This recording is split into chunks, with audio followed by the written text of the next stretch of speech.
Hi, welcome back, and thank you for listening to episode number 6. I'm Betty, and today Strain Slayer and I are going to be discussing music and cannabis. Yeah. What's up? Welcome. Thanks for listening to episode 6. I'm excited to talk about music, as it definitely has some strong ties with cannabis.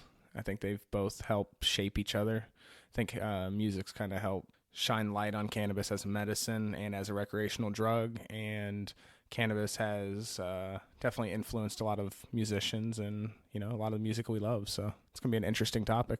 Cannabis just really opens up the mind and the perceptions to influence all of art.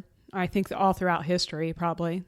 Definitely. I mean, factually, throughout history, from religious institutions using it for music, pagan culture, you know, in their music, and even today, a lot of today's music is very cannabis centralized, or, you know, cannabis based. A lot of cannabis theme and music today, in a lot of different genres. So it's definitely influential.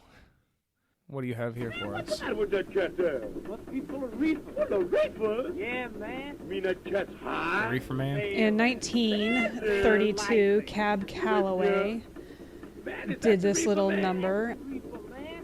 I believe he's losing his mind. I think he's lost his mind. Oh, have you ever met that funny reefer man?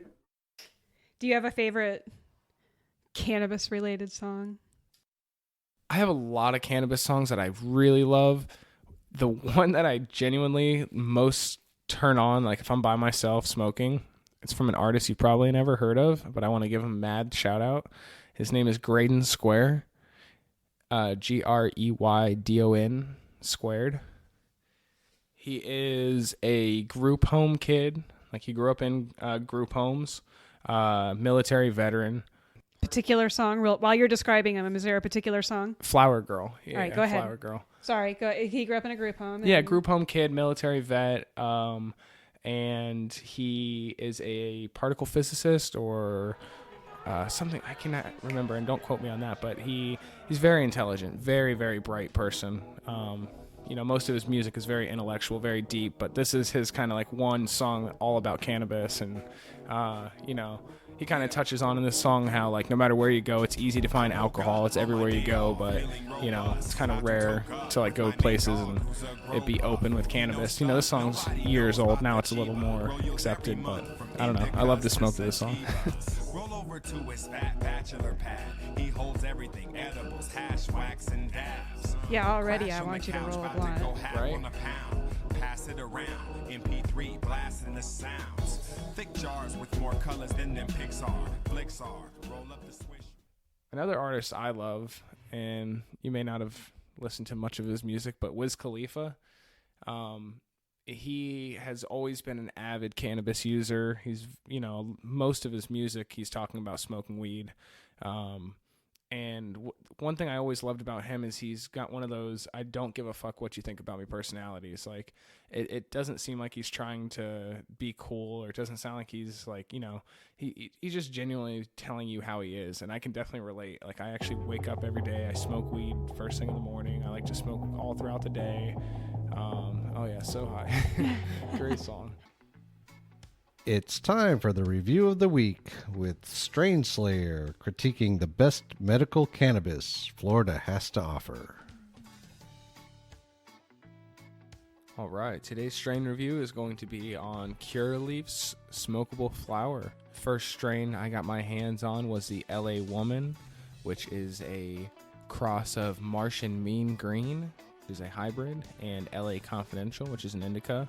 Really, really tasty terpene profile on this.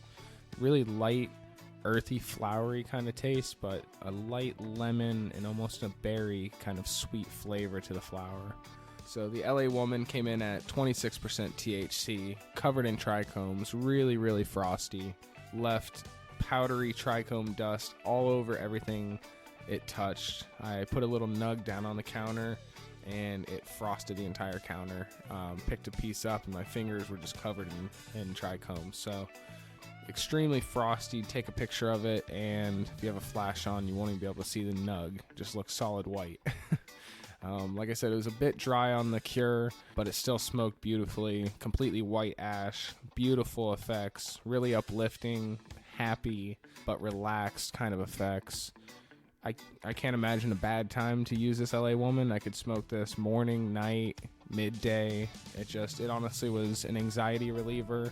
Really, really uplifting as far as like depression, things like that. Good for boosting your mood. A great strain for inflammation related pain or stomach issues, gastrointestinal issues. Seem to calm any issues like that.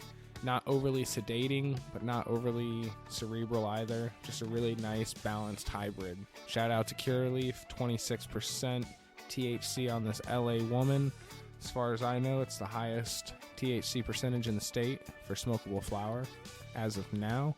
Can't wait to see what else they have in store for us. So go check that out and let me know what you think.